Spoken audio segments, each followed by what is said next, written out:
விடாமுயற்சி படத்தோடைய டைட்டில் எடுத்துக்கிட்டோம் அப்படின்னா டைட்டிலில் லொக்கேஷன் சிம்பிள் வச்சு தான் டைட்டிலில் டிசைன் பண்ணியிருப்பாங்க. இந்த படத்தோடைய கதையில் கயலை கடத்திடுவாங்க. கயல் எங்கே இருக்கிறாங்க அப்படிங்கிறத கண்டுபிடிக்கிறது தான் இந்த படத்தோடைய கதையாக இருக்கும். ஸோ இந்த படத்தோடைய கதைக்கு ஏற்ற மாதிரியே லொக்கேஷன் சிம்பிளை டிசைன் பண்ணியிருப்பாங்க. அதே மாதிரி அர்ஜுன் வந்து கயலை எப்படி கண்டுபிடிக்கிறாங்க அப்படிங்கிறத பெரிய ஒரு டாஸ்காக இருக்கும். கயலை கடத்தினவங்களே ஒரு கட்டத்தில் இறந்து போயிடுவாங்க. அதெல்லாம் தாண்டி அர்ஜுன் வந்து மொழியே தெரியாத ஊரில் இருந்தாலும் கயலை கண்டுபிடிக்கிற விஷயத்தில் முயற்சி பண்ணினதுனால தான் கயலை கண்டுபிடிக்கவே முடியும். ஸோ கதைக்கு ஏற்ற மாதிரியே இந்த படத்தோடைய டைட்டிலை விடாமுயற்சின்னு செலக்ட் பண்ணியிருப்பாங்க. அதே மாதிரி டைட்டிலுக்கு கீழே வந்து திருவினையாக்கும்னு ஒரு டேக்லைன் கொடுத்துருப்பாங்க. அதுக்கான மீனிங் என்னவா இருக்கும் அப்படின்னா, முயற்சி பண்ணிக்கிட்டே இருந்தோம் அப்படின்னா கண்டிப்பாக வெற்றி கிடைக்கும் அப்படின்னு அர்த்தம். அர்ஜுன் வந்து திரும்ப திரும்ப முயற்சி பண்ணினதுனால மட்டும்தான் கயலை கண்டுபிடிச்சிருக்க முடியும். அதே மாதிரி இந்த படத்தோடைய ஸ்டார்டிங்கில் கயலும் அர்ஜுனும் பிரிகிற மாதிரி காமிச்சிருக்காங்க. கயலை கண்டுபிடிக்கிறதுனால தான் வந்து அர்ஜுன் வச்சிருக்கிற அன்பை புரிஞ்சுக்குவாங்க. கிளைமேக்ஸில் கயலும் அர்ஜுனும் ஒன்று சேர்ற மாதிரி காமிச்சிருப்பாங்க. ஆக்டர் அஜித் த்ரிஷா நடித்த விடாமுயற்சி படத்தோடைய ஹிடன் டீட்டெயில்ஸ் தான் நாம் இந்த வீடியோவில் பார்க்க போகிறோம். இந்த வீடியோவில் ஸ்பாய்லர்ஸ் இருக்கும். ஸோ படத்தை பார்த்தவங்க இந்த வீடியோவை பாருங்கள். நீங்கள் இந்த படத்தை தியேட்டரில் பார்க்க மிஸ் பண்ணியிருந்தீங்க அப்படின்னா இப்போது நெட்ஃப்ளிக்ஸ் ஓடிடியில் அவைலபிளாக இருக்குது. வேணுங்கிறவங்க செக் பண்ணி பாருங்கள். இந்த படத்தில் காரோடைய டீட்டெயில்ஸ் அங்கங்கே காமிச்சிருப்பாங்க. ஆட்டோமேட்டிக்காக கார் டிக்கி வந்து ஓப்பன் ஆகுறது, கீ போட்ட உடனே எப்படி ஸ்டார்ட் பண்ணணும் அப்படிங்கிற மாதிரி, ஆக்சிடென்ட் ஆகும்போது ஏர் பலூன் வர்றது, காரில் எட்டு போடுறது, ஒரு வண்டி ஆக்சிடென்ட் ஆகுது அப்படின்னா நம்ம 2 கையை எடுத்து ரூஃப் மேலே வைக்கணும் அப்படிங்கிறது, கார் நின்றுச்சு அப்படின்னா எப்படி ப்ராப்பராக காரை தள்ளணும் அப்படின்னு, இந்த மாதிரி படத்தில் காரை பற்றி ஒரு சில டீட்டெயில்ஸை அங்கங்கே வச்சுருப்பாங்க. இந்த சீனில் கயல் வந்து மேரேஜுக்கு ரெடி ஆகிட்டு இருப்பாங்க. அப்போ அவங்க சொல்ற டயலாக் என்னவா இருக்கும் அப்படின்னா, இந்த மூமெண்ட் வந்து அர்ஜுனுக்கு மறக்கவே கூடாது அப்படின்னு சொல்லியிருப்பாங்க.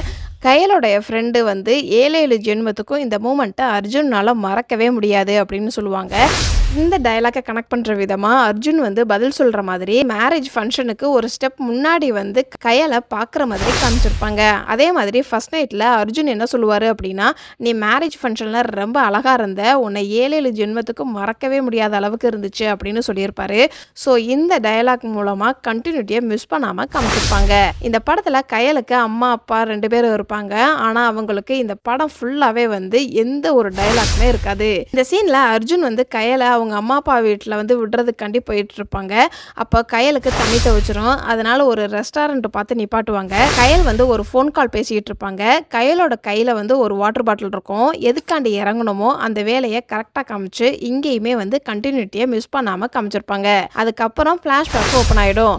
அதே சீனில் கயல் வந்து ஃபோன் பேசிக்கிட்டு இருப்பாங்க. யாரு கூட ஃபோன் பேசுகிறாங்க அப்படிங்கிறத எங்கேயுமே வந்து காமிச்சிருக்க மாட்டாங்க. அந்த ஒரு ஷார்ட்டை நோட் பண்ணீங்க அப்படின்னா 2 ஃப்ரேம் இருக்கிற மாதிரி இருக்கும். ஒரு ஃப்ரேமில் கயல் நின்று ஃபோன் பேசுவாங்க, இன்னொரு ஃப்ரேமில் வந்து எம்டியாக இருக்கும். ஸோ இந்த ஃபோன் காலில் இருக்கிறவங்க அந்த அளவுக்கு முக்கியமில்லாத ஆளுங்களாக தான் இருக்கிறாங்க அப்படிங்கிறத சிம்பாலிக்காக ஆடியன்ஸுக்கு கன்வே பண்ணியிருப்பாங்க.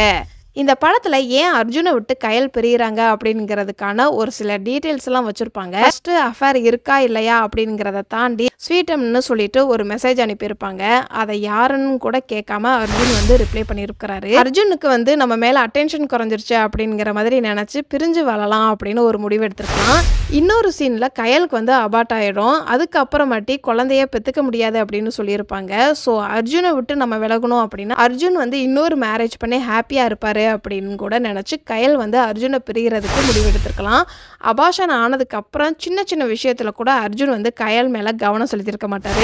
நைட்டு லேட்டாக வர்றது, தனியாக தூங்குறது, பர்த்டேக்கு விஷ் பண்ணாமல் இருக்கிறது, சின்ன சின்ன விஷயத்தில் டிஃப்ரெண்ட்டாக தெரிஞ்சதுனால ஓகே நம்ம விளையிடலாம் அப்படின்னு நினச்சி பிரிகிற மாதிரி காட்டியிருக்கிறாங்க.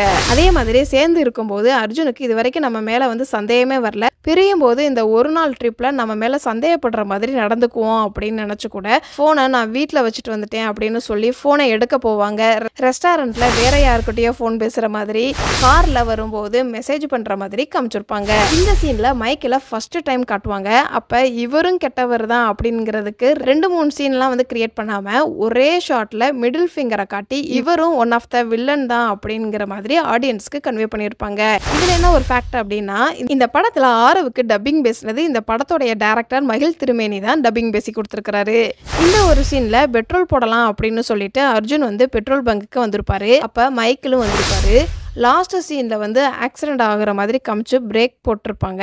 அதுக்கு அர்ஜுன் வந்து 2 பேர் மேலேயுமே வந்து தப்பு இருக்குது. நான் ஏன் சார்பா நான் சாரி கேட்டுக்கிறேன் அப்படின்னு சொல்லியிருப்பாரு. ஏன் மேலெல்லாம் தப்பு இல்லை அப்படின்னு மைக்கிளும் சொல்லுவாரு. ஆனா அர்ஜுன் வந்து சைலண்டா இருந்துருவாரு. அர்ஜுனுடைய வண்டியில வயரை கட் பண்ணியிருப்பாங்க மைக்கிளோடைய ஆளுங்க. இந்த சீனை கனெக்ட் பண்ற விதமா பெட்ரோல் பங்க் சீன்ல வந்து மைக்கிள் என்ன சொல்லுவாரு அப்படின்னா, ஏன் சார்பில் நானும் சாரி சொல்லிக்கிறேன் அப்படின்னு நக்கலா சொல்லிட்டு வர மாதிரி காமிச்சிருப்பாங்க.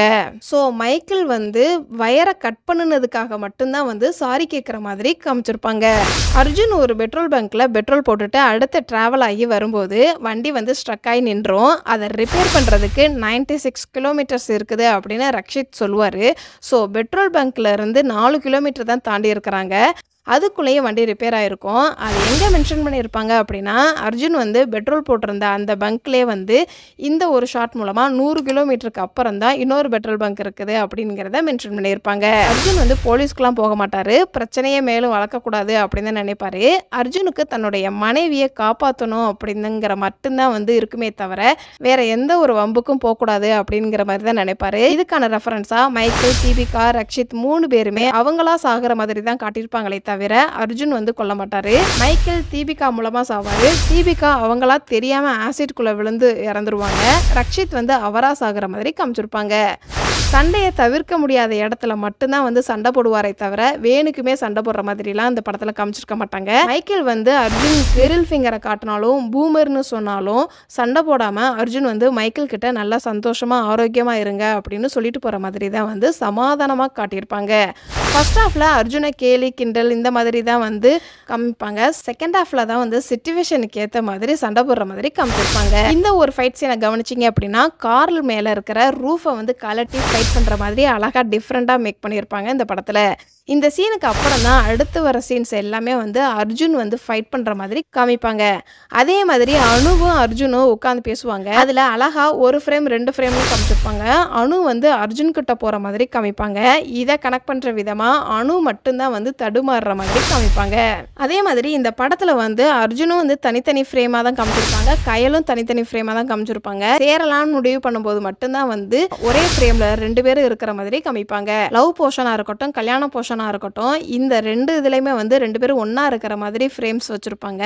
தனித்தனியாக பிரிய போகிறோம்னு சொல்லும்போது தனித்தனி ஃப்ரேமாக தான் வந்து காட்டுவாங்க. ரக்ஷித்தும் தீபிகாவும் ஃபர்ஸ்ட் மீட்டிங்லேயே தீபிகா பார்த்து நீ வந்து ரொம்ப அழகாக இருக்கிற அப்படின்னு சொல்லியிருப்பாரு. இதே இது கிளைமேக்ஸில் தீபிகா இறந்து போகும்போது அந்த நேரத்துலையும் நீ ரொம்ப அழகாக இருக்கிற அப்படின்னு சொல்கிற மாதிரி காமிச்சிருப்பாங்க. அதே மாதிரி இந்த ஒரு சீனில் 2 பேருமே நெகட்டிவ் ஷேடோவில் இருக்கிறாங்க அப்படிங்கிறதுக்காக ரெட் கலர் லைட்டு அவங்க மேலே யூஸ் பண்ணியிருப்பாங்க. கிளைமேக்ஸில் வந்து அர்ஜுன் கிட்ட சொல்லுவாங்க, நான் உன்னை விட்டுட்டு போகிறேன்னு சொன்னேன், டைவர்ஸும் கேட்டேன், அப்படி இருந்தும் நீ எதுக்கு என்னை காப்பாற்றின அப்படின்னு கேட்பாங்க. அந்த நேரத்தில் கயலுக்கு அழுகையும் வரும். உதட்டில் பரிதவிக்கிற மாதிரியும் காமிச்சிருப்பாங்க. அதுக்கு அர்ஜுன் வளவலன்னு பேசாமல் ஐ லவ் யூன்னு சொல்லி ஒரே டைலாக்ல பதில் சொல்லியிருப்பாரு. இந்த படத்தில் பண்ண ஒரே ஒரு மிகப்பெரிய லாஜிக் மிஸ்டேக் அப்படின்னா, பிரகாஷ் இருக்கிறாரு அப்படின்னு சொல்லியிருந்தாங்கன்னா இருக்கிற மாதிரி காமிச்சிருக்கணும். பிரகாஷ் இல்லை நான் சும்மா சொல்லிட்டேன் அப்படின்னு சொன்னாங்கன்னா இல்லைன்னு ஆடியன்ஸுக்கு கன்வே பண்ணியிருக்கணும். ஆனால் தீபிகா வந்து கயலை வாட்ச் பண்ணும்போது பிரகாஷ் இருக்கிற மாதிரி டைலாக் மூலமாக ஆடியன்ஸுக்கு கன்வே பண்ணியிருப்பாங்க. ஆனால் படத்தில் எங்கேயுமே பிரகாஷ் இருந்த மாதிரி காமிச்சிருக்க மாட்டாங்க. இந்த படத்தில் ஒரு சில சீன்ஸ்லாம் நல்லாயிருக்கும். மேரேஜ் ஃபங்க்ஷனில் ஸ்டெப்பில் இருந்து நடந்து வரும்போது ஒவ்வொரு ஸ்டெப்லையும் கால் வைக்கும்போது அந்த ஸ்டெப்பில் இருந்து லைட் வருது. என்னதான் த்ரிஷாவுக்கு வயசானாலும் மேக்கப் மூலமாக சின்ன வயசாக காட்டின விதமாக இருக்கட்டும். கயல் வந்து ப்ரெக்னெண்ட்டாக இருக்கும்போது அந்த ப்ரெக்னெண்ட் கிட்ட வந்து ஃப்ரேம் பண்ணி அதில் அர்ஜுன் அண்ட் கயல்னு எழுதியிருக்கோம். அதை ஷார்ட்டாக ஏகே அப்படிங்கிறத மென்ஷன் பண்ணியிருப்பாங்க. கயலோடைய பர்த்டேக்கு வந்து அவங்க school mates, college mates, gym friends இவங்கெல்லாம் விஷ் பண்ணுற மாதிரி காமிச்சிருப்பாங்க. கயல் வந்து அர்ஜுன் கிட்ட அம்மா அப்பா வீட்டுக்கு போகிறேன் அப்படின்னு சொல்லும்போது டைவர்ஸுக்கும் ப்ரெஷர் பண்ணுறாங்க அப்படிங்கிறத சிம்பாலிக்காக பேக்ரவுண்டில் ப்ரெஷர் குக்கரில் இருந்து விசில் வர மாதிரி காமிச்சிருப்பாங்க. அர்ஜுன் வந்து கல்யாணத்துக்கு முன்னாடி கயல் அப்படின்னு தான் சொல்லி கூப்பிடுவார். அதே மாதிரி கல்யாணத்துக்கு அப்புறம் பேபி அப்படின்னு சொல்லி கூப்பிடுவாரு. ஆனால் கயல் வந்து எப்போதுமே அர்ஜுன் தான் கூப்பிட்ற மாதிரி காமிச்சிருப்பாங்க. அதே மாதிரி இவங்களுடைய போர்ஷன் எடுத்துக்கிட்டோம் அப்படின்னா தீபிகா வந்து ரக்ஷித் வந்து எப்போவுமே தீபு அப்படின்னு தான் சொல்லி கூப்பிடுவாரு.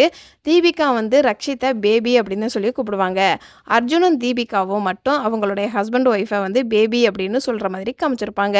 இந்த படத்தில் மியூசிக்லாம் கவனித்தோம் அப்படின்னா அங்கங்கே கடவுளே அஜித்தேன்னு ஆடியன்ஸே சொல்கிற மாதிரி மியூசிக்கு ஸ்பேஸ் விட்ருப்பாங்க.